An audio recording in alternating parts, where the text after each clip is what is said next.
Kira-kira di akhirat ada atap enggak di padang mahsyar? Kullu mri'in tahta zilli sadaqatihi. Di padang mahsyar kita akan bangkit. Tidak ada atap, tidak ada tenda. Di sana ada tenda. Wahai bapak-bapak penyewa tenda, penyewaan tenda. Ingat, kalau sudah mati, orang mati, walaupun dia tukang penyewaan tenda, belum pernah saya melihat orang tukang sewa tenda mati bawa tenda. Tukang payung nggak mati bawa payung. Begitu juga dengan Ustadz Somad nggak mati bawa mikrofon. Yang kau bawa mati adalah amal soleh, bukan somad. Kullu mri'in, semua orang tahta zilli sadaqatihi. Tenda akan hilang, pohon kayu akan tercabut, atap akan terbang. Jangankan atap, Gunung Rinjani yang begitu indah, besar. Begitu tadi kami naik pesawat mau mendarat di Praia, saya dibanguni sama Dr. Ustadz Zaki Abdillah. Ustadz Somad, lihat gunung. Masya Allah, saya lihat. Langsung saya ambil kamera, saya foto. Begitu saya lihat, Masya Allah, yang kelihatan jendelanya bukan gunungnya. Ternyata nggak sama selera kita dengan kamera. Kita fokusnya ke gunung, kamera fokusnya ke jendela. Nanti sampai masanya, Bapak Ibu semua hafal ayatnya. Wa takunul jibalu kal ihnil.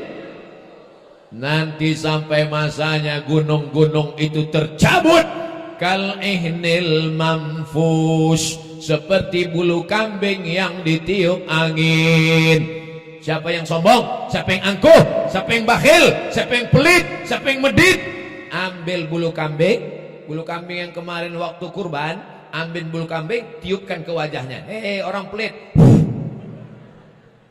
Wa takunul jibalu kal ihnil manfush, seperti bulu kambing yang ditiup angin. Kalau Gunung Bromo, Gunung Kidul, Gunung Rinjani, Gunung Sibaya, bukit semua tercabut, apalagi atap pohon kayu dan tenda. Tidak ada tempat bernaung. Panas, mendidih otak di kepala. Tapi ada orang yang dapat naungan di akhirat. Siapa dia? Kata Nabi, kullu mri'in tahta zilli sadaqatihi. Orang akan bernaung di bawah sodakoh. Orang akan bernaung di bawah sodakoh. Jadi siapa yang menyumbang 100 juta untuk pembangunan kelas, itu naungannya nanti adalah semen cor setebal 1 meter. Nyantai dia. Itu kalau 100 juta. Kalau 1 juta, itulah dia tenda terpal yang dikhawatirkan agak-agak ditiup angin. Kalau 10.000 Pak Ustadz, balon. 5.000 koran. Sesuai. 2.000 Pak Ustadz, WC. Jamaah yang dimuliakan Allah Subhanahu wa taala. Jangan katakan kau menolong pesantren, tapi kau sedang menolong dirimu di hadapan Allah Subhanahu wa taala. Orang yang kaya uangnya banyak, pergi pagi pulang petang, lembur sampai malam, sampai akhirnya nggak sempat makan. Masuk ke rumah sakit, diperiksa, kena penyakit. Apa kata dokter? Bapak terlalu sibuk, akhirnya nggak sempat makan gara-gara cari makan. Sumbangkan sumur bor, dipakai untuk wudhu, dipakai untuk sholat, dipakai untuk mandi, dipakai untuk minum, mengalir sampai hari kiamat. Amin ya rabbal. Adapun harta yang kau simpan, dibelikan makanan, ma'akal tafa'afnaita, yang kau makan busuk. Dibelikan pakaian, wa malabista fa'ablaita, yang kau pakai lapuk. Dimakan busuk. 1 hari makan 2 ons setengah.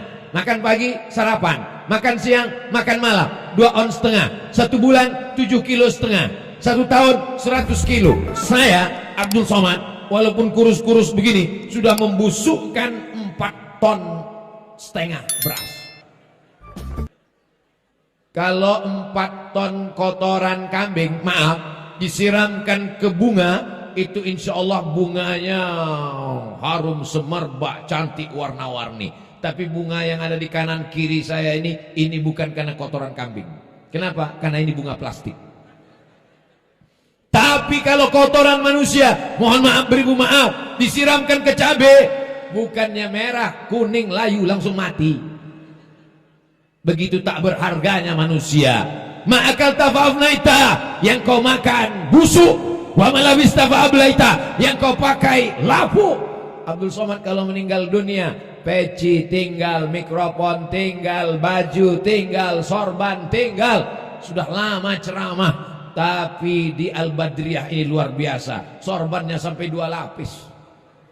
Sorban yang saya bawa dari rumah nggak diakui di Al-Badriyah. Kenapa? Karena terlalu kecil. Dikasih sorban yang besar. Ciri khas ada tulisannya Al-Badriyah, menjadi kenang-kenangan. Allahu Akbar. Tapi nggak dibawa mati, walaupun ustaz.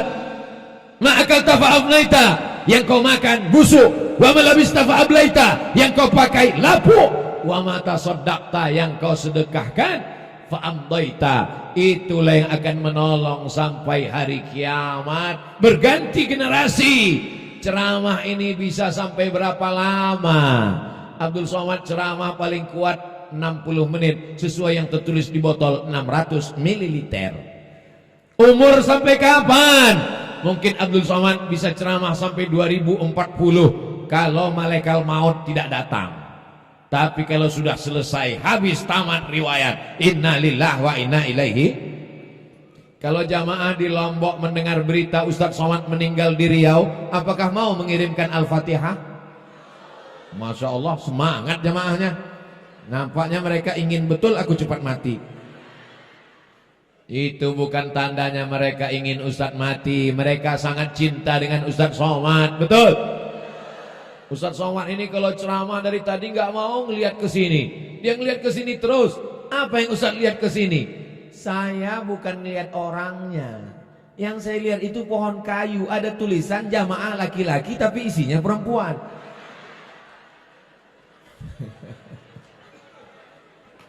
Masya Allah, tabarakallah.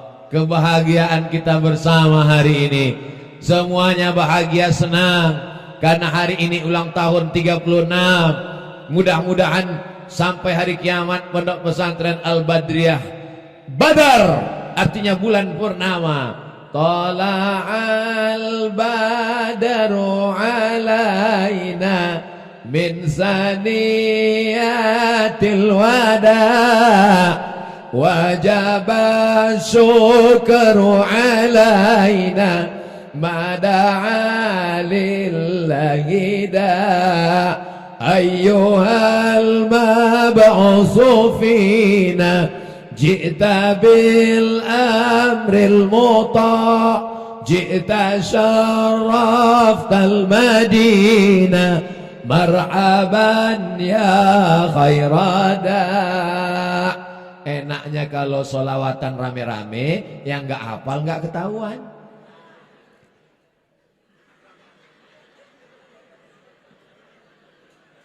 Makanya berjamaah. Kalau sendirian sedekah ketahuan. Tapi kalau berjamaah ramai. Biasa saya kalau ke pondok pesantren tausiah, itu ada penggalangan dana pakai sorban, pakai kotak. Tapi ternyata di Al-Badriyah nggak ada. Kenapa? Karena orang di Lombok langsung transfer banking ke nomor rekening berikut ini. Masya Allah, tabarakallah. Begitu selesai SMS, pas ngeliat angka langsung nangis. Ibu terharu mengenang suami? Enggak Pak Ustaz. Bapak terharu mengenang ibu? Bukan Pak Ustaz. Terus nangis kenapa? Salah pencet Pak Ustaz. Rencana mau sedekah 100.000, kepencet nolnya 6, hilang 1 juta. Alhamdulillah. Kok alhamdulillah? Ibu punya tabungan di bank 100 juta. Amin. Ditransfer bangun kelas 1 juta. Amin. Berarti yang tinggal di bank. Memang kalau udah cerita sedekah ini banyak yang pura-pura lupa memang. Bapak punya uang 100 juta, amin. Ditransfer pembangunan kelas asrama, masjid, aula 1 juta, amin. Berarti yang tinggal di rekening bank 99 juta. Saya ulang sekali lagi, yang tinggal di rekening bank 99 juta mati. Yang dibawa mati yang 99 apa yang 1 juta? Saya ulang sekali lagi, kalau mati yang dibawa mati yang 99 juta apa yang 1 juta? Sekarang saya tanya, mau mati bawa 1 juta apa 99? Serahkan 99. Logika berpikir manusia. Al-Kayyis, orang yang cerdas, bukan yang profesor doktor. Al-Kayyis, orang yang cerdas, bukan yang IP-nya 4. Al-Kayyis, orang yang cerdas, bukan dewan pakar. Siapa orang cerdas? Mandana nafsahu, dia tekan hawa nafsunya. Wa amila lima ba'dal maut, dia pikirkan apa yang akan terjadi setelah mati. Ingin beli gelang emas, nggak jadi. Kenapa? Karena kalau mati nanti tinggal, yang kubawa adalah kelas dan asrama. Itu yang akan dia dahulukan di hadapan Allah Subhanahu wa taala. Amin ya rabbal. Sudah kusampaikan ya Allah, dalilnya dari Quran sudah, dari hadis sudah, logika akal sudah. Enggak juga, berarti memang enggak ada kesempatan masuk surga. Ini hari Sabtu. Ini hari Sabtu. Betul. Besok hari Ahad, banyak pesta. Ada walimah, ada akikah, ada nikah sekali lagi, ada khitan, macam-macam. Besok orang pergi kondangan. Berapa banyak yang memperlihatkan cincin dan gelangnya. Bos mau ngambil sayur, sendoknya mana? Begitu baru undangan 15 menit, panas ya, panas. Sudah jam berapa sekarang? Mau menunjukkan gelang emasnya. Ternyata sampai di rumah imitasi. Jangan terlalu iri melihat perhiasan orang. Karena orang sekarang semuanya serba penuh dengan kepalsuan.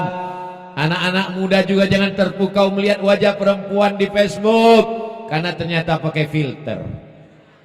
Pas ketemuan, Masya Allah, 11-12 sama kuali. Ini dunia ini tipu muslihat semuanya. An-nasuniyam. Manusia ini semuanya tidur. Ini semuanya sedang tidur nih, tidur. Ada yang mimpi jadi orang kaya, ada yang mimpi jadi artis, ada yang mimpi jadi pejabat, ada yang mimpi jadi orang terkenal. Falamma matu, ketika manusia mati, barulah terbuka matanya. Ternyata yang dibawanya mati, bukan yang ada sekarang. Rumahnya tinggal, mobilnya tinggal, uangnya tinggal, rekeningnya tinggal, anaknya tinggal. Yang dibawanya mati hanyalah sodako. Ustaz dari Somad ini dari tadi sodako.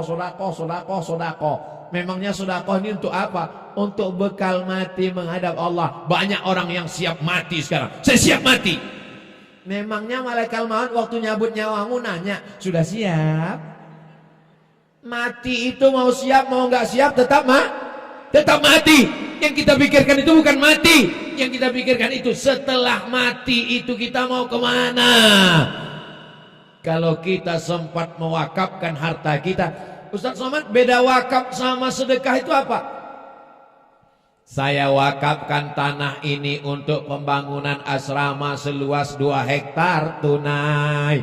Itu namanya wakaf. Rukunnya 4. Ada yang berwakaf, ada yang nerima wakaf, ada yang diwakafkan, ada ijab dan qabul. Itu namanya wakaf. Tapi kalau dia bentuknya untuk bayar listrik, itu infak. Karena dia habis. Untuk beli lilin, infak. Karena setelah dibakar habis. Tapi yang nomor 3 itu tidak mesti uang. Tabassumika fi wajhi akhika sodakoh. Senyummu ke wajah saudaramu adalah sodakoh. Inilah yang paling ringan. Yang bisa kasih tanah, kasih tanah. Gak bisa ngasih tanah, kasih listrik. Gak bisa juga ngasih senyum. Makanya kotaknya jangan ditulis kotak sodakoh. Nanti pas lewat orang senyum aja. Mohon Pak, ini ada sodakoh untuk kelas. Mana dia ini? Tapi masih lumayan senyum pun mau. Ada yang lebih parah lagi. Ngasih tanah wakaf enggak, ngasih sedekah enggak, ngasih senyum enggak. Tiba-tiba datang ke pesantren, kritik sana, kritik sini. Ini kelihatannya dindingnya, ini kenapa nih ini? Kalau ada orang model begini, kepalanya jedutkan ke tiang. Karena otaknya miring, mesti diluruskan. Kita ini adalah hamba Allah, mengabdikan ilmu harta nyawa kepada Allah, karena semuanya adalah titipan Allah. Kalau Allah mau ambil, tu'izzu man tasha' wa tudhillu man tasha', biadikal khair. Habis semuanya, akan menghadap Allah Subhanahu wa ta'ala. Masalah mati ini kita nggak tahu. Saya dengan ibu, saya dengan bapak, saya dengan adik-adik, terserah aja. Mau saya duluan, bapak ibu belakangan, jangan. Kita ini semuanya sudah menjadi suratan takdir Allah. Idza jaa ajaluhum, kalau ajal sampai, la yastakhiruna sa'atan wala yastaqdimun. Tak dapat ditunda walaupun sesaat, tak pula dapat dimajukan walaupun sesaat. Saya enggak kaya Pak Ustaz, uang saya enggak banyak Pak Ustaz. Ada satu kesempatan bagi yang tidak kaya. Saya bukan tuan guru Pak Ustaz, ilmu saya enggak ada Pak Ustaz. Masih ada satu kesempatan. Kaya enggak, tuan guru enggak, pejabat enggak, polisi enggak, tentara enggak, ustaz bukan. Ada satu kesempatan, waladun solihun, anak yang soleh. Ibu mau anaknya kaya? Mau. Bapak mau anaknya pejabat? Mau. Ibu mau anaknya wanita karir? Mau. Tapi mabuk sakau? Enggak mau. Kita selalu berdoa pagi, petang, siang, malam. Rabbi habli minas sholihin, Rabbi habli minas sholihin, Rabbi habli minas sholihin, Rabbi habli minas sholihin. Mudah-mudahan anak-anak kita ini jadi anak yang soleh dan solihah. Hai Umar bin Khattab, ya, tolong hukum anak saya. Ini anak durhaka, melawan kepada saya. Kata Umar bin Khattab, mana anakmu? Sini. Umar bin Khattab orangnya bijaksana, dia nggak langsung hukum, dia tanya dulu. Anak, iya, ada yang mau kau sampaikan? Ada Umar bin Khattab, silakan. Kami sebagai anak ini punya hak nggak terhadap orang tua kami? Ya. Apa hak kami? Diberi ibu yang solihah. Yang kedua, nama yang baik. Yang ketiga, makanan yang halal. Itu hak anak. Apa kata anaknya? Ibu saya tidak solihah, nama saya kumbang, makanan saya riba. Apa kata Umar bin Khattab kepada orang tua yang mengadukan anaknya? Laqad aqaqtahu qabla an ya'uqa 'alaik. Kau lebih dulu durhaka kepada anakmu daripada anakmu durhaka kepadamu. Jadi kalau dulu ada anak durhaka, ternyata dulu lebih ada namanya bapak durhaka dan ibu durhaka. Siapa itu? Yang tidak memberikan amanah, tidak mengajarkan Quran, tidak mengajarkan nahwu sharaf, tidak mengajarkan kitab kepada anak, sehingga anak menjadi durhaka. Tapi saya kan nggak ustadz, saya nggak tuan guru, saya nggak ulama. Serahkan ke pondok pesantren, selamat mereka dunia, selamat mereka akhirat, sesuai dengan doa yang kita ajarkan. Rabbana atina fid dunya hasanah wa fil akhirati hasanah wa qina azab. Nanti kalau anaknya di luar, dia pulang jam 12 siang, habis itu dia cabut pakai motor, dia bonceng laki-laki perempuan gak mahram pergi sana sini, berangkat dari rumah pakai jilbab, di tengah jalan jilbabnya copot dihembus angin masuk ke tas. Dia pakai baju yang resletingnya belum dijahit, dia pakai baju yang kancingnya belum dipasang, dia ambil baju yang belum selesai di tempat tukang jahit. Tapi di pondok pesantren jilbabnya panjang, bajunya panjang, senantiasa menghafal Quran, berwudu, jauh dari laki-laki. Jangankan laki-laki yang biasa, Ustadz Somad pun gak boleh mendekat ke sana. Aman, terjaga anak perempuanmu. Saya ketemu dengan teman saya, dosen, doktor, aku risau Ustadz Somad. Kenapa Pak?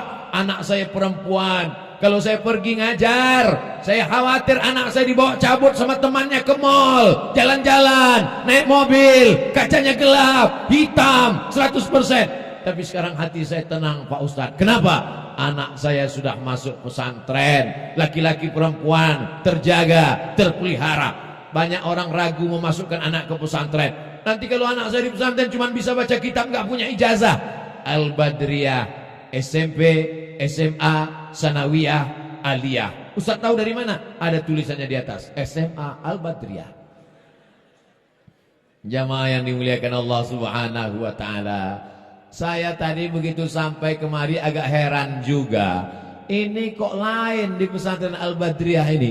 Kok jamaahnya nggak ada ya? Ternyata masuknya dari belakang. Dibawa mutar-mutar masuk. Rupanya jamaah begitu sampai masuk keluar saya lihat, seperti di stadion. Sampai ke atas. Masya Allah, tabarakallah. Saya tadi malam tabligh akbar haul Tuan Guru Ramli bin Ahmad di Bima. Tadi kemudian naik pesawat sampai kemari. Dugaan saya ini karena naik pesawat, karena lelah, karena tadi malam pulang sampai jam 12, perpisahan dengan tim foto-foto segala macam. Nampaknya saya nggak bisa ceramah lama, paling-paling 15 menit, kultum setengah jam selesai.